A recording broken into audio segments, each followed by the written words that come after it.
Hello, welcome back to another video doing more myofascial release that I'm sure we all really love by this point because it just feels so amazing. Note the sarcasm, but we're going to do myofascial release specifically for the rotator cuff. So you're aware, there's four muscles of the rotator cuff. You got your supraspinatus, your infraspinatus, your teres major, and your subscapularis. It's just the four. They're working on bringing the shoulder through your external rotation, your internal rotation, and abduction movements. The first three, the supraspinatus, infraspinatus, teres, way easier to get at. Subscapularis is probably the one that could feel, not a roll, but could feel the most intense on a lot of people because it's often the one that is, you know, the shortened one, the one that's always cramped up, the one that's often very dysfunctional, but it doesn't necessarily always cause a lot of active grief. So we don't know that it's the one that's causing a lot of issues, but because subscapularis is involved in internal rotation of the shoulders and we're always sitting like this, it's probably shortened and tight and won't feel amazing working on it. Is it going to be super beneficial though for working on it? Of course it is. So we're going to start with that one. The subscapularis is going to be a bit funky to get at. We're not going to be able to release the entire muscle directly because it's sitting lodged right between the ribs and the shoulder blade. So if we're looking here, shoulder blade, ribs, subscap is right underneath there between both of them. So we can't get on the entire muscle, but we can get on the edge of it. If your fascial tissue or some of the other muscles in this area are really tight, you might not quite be able to get on it yet, but the more you do it, you can work to that point eventually. So you are going to need a tennis ball. Optional if you want to substitute with like a potato. If you don't have a tennis ball, that works. Maybe just don't go for anything that's too much softer, but you know, lacrosse ball, baseball, same thing, about the same size, same hardness, all of those work. You also need a block or a really thick book or box because you need to have some elevation for your shoulder.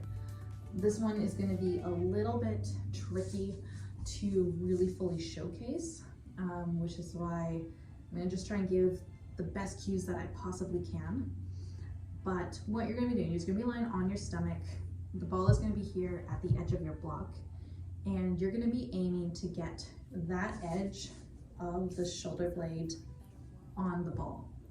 And as you drop your weight down, that ball is going to push back into the shoulder blade and push and lift it off of the ribs.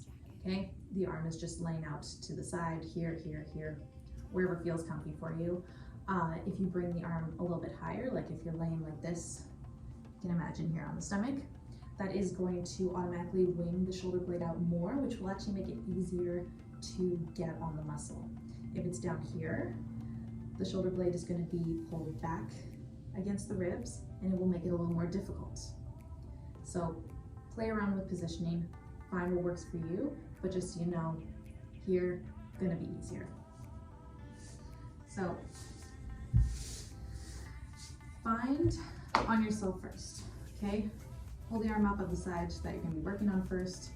Crawl your hand here along your ribs until you find and you're hitting the bone of your shoulder blade, okay?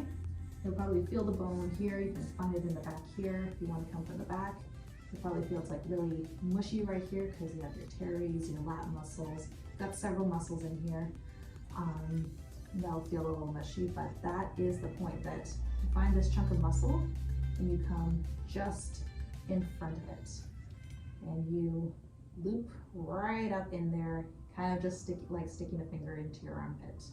That's where you're going for, all right? All right, so I'm gonna lay out like this, gonna try just at an angle, so hopefully you can see me all right in what I'm doing. Like I said, this is kind of an awkward one where it's just really hard to see what I'm doing, but we're gonna do our best. So I'm gonna start on my left side. I'm going to aim and mark my spots. Here, find my hand, find that edge.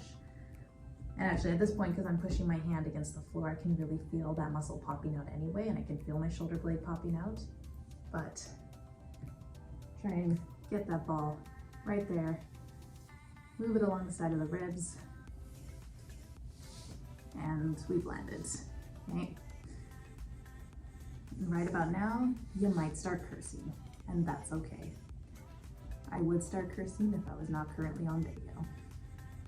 Now you hang out here. So just like any other myofascial videos, if you don't feel something immediately, give it at least a solid 30 seconds to start, relaxing your weight down on it. If after 30 seconds you really don't feel anything, start moving around. Move a little up, move a little down, move a little sideways.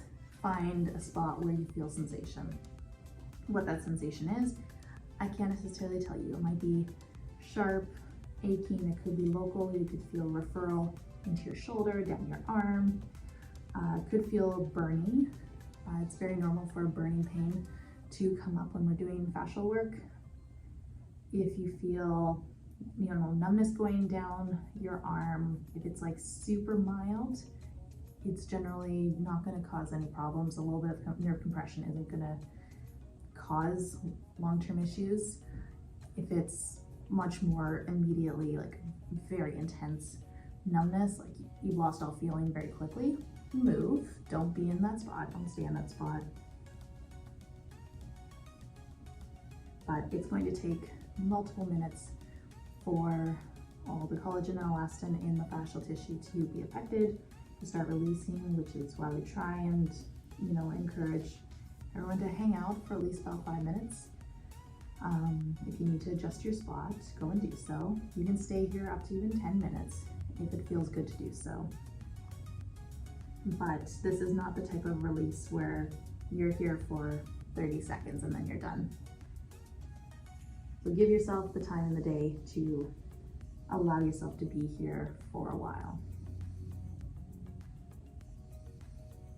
And that's your release for subscap. So I'm not going to stay here for 10 minutes just for one muscle. You can do that on your own time. So moving on, you don't need the block until we get to the very last muscle. So we're moving on to the side now. So I'm going to kind of do both teres major and your infraspinatus at the same time. So infraspinatus, if we're looking here at my shoulder blade, you're going to find a bony ridge right along here. And infraspinatus, infra means below, spinatus below the spine. So you're going to have that bony ridge below the spine right there. That is your infraspinatus. And here along the side is where your teres are attached. And then these guys work together to externally rotate the shoulder. The reason I put them together is because it's more or less you're kind of doing the same thing. This is a little more traditional rollout, but where you're coming lying straight on your back, pop that tennis ball under your shoulder, and find the juicy spot. Same thing, hang out for a little bit. If you don't feel sensation, you can move around. So when you're directly on the back of your shoulder blade, you're going to be working more of your infraspinatus. If you see my ball there and I move a little bit to the side and I'm rotating my torso towards the ball, just like that. Now I'm getting more on my teres. So you can kind of see why I'm just doing them both together at the same time. They're kind of overlapping each other as it is when they're coming to their insertion points here along the side of the shoulder. And find your sweet spot.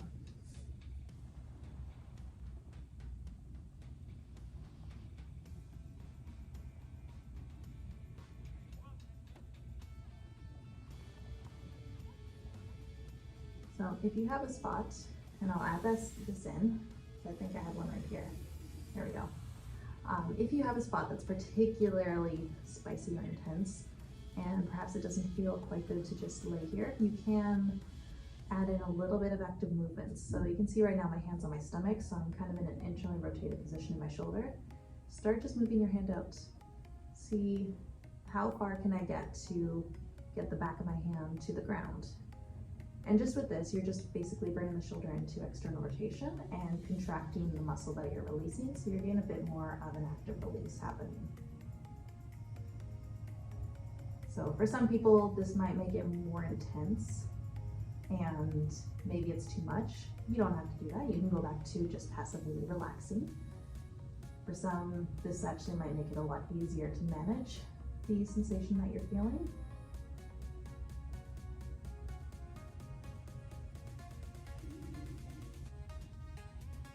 Amazing. Okay, last but not least. So, your supraspinatus, number 4. So, same thing with the name-wise. This time, supraspinatus. So again, that ridge that you found earlier, instead of below the spine, you're above the spine. So almost over the top of the shoulder where the trap's at. This one's gonna be a little more challenging to get at because if you try and lie on your back and put that there, the ball's not really getting the same level of weight down on the muscle. This is when you want to bring your block or box back. You're gonna get it under your hips and elevate your hips up so you're at this type of incline. So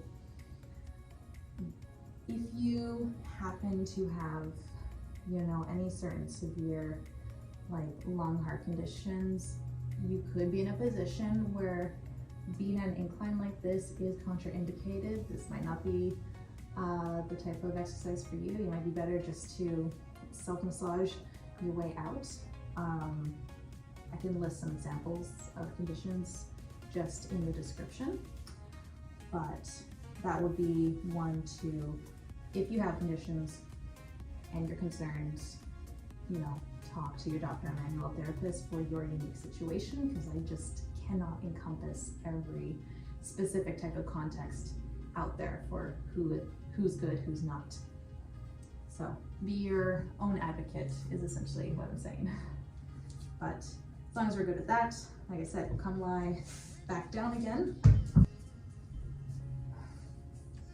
So depending on how high you have to lift your hips, might be individual. Again, play with it. I know for me personally, I have my yoga block at level 2, and that's the good height for me. So once I'm here, take the ball, get it right up there under the shoulder, and find the sweet spot. So again, if you're not really sure, use your fingers to find that bony line of the shoulder blade and put the tennis ball right above it. And now we get to relax and hang out here.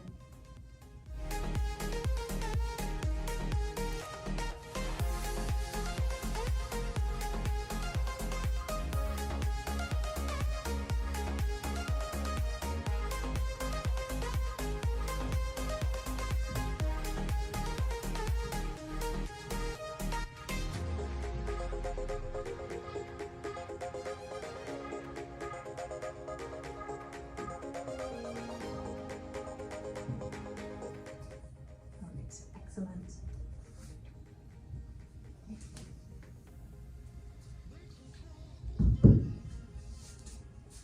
All right, and that's pretty much it. How to myofascial release your own rotator cuff.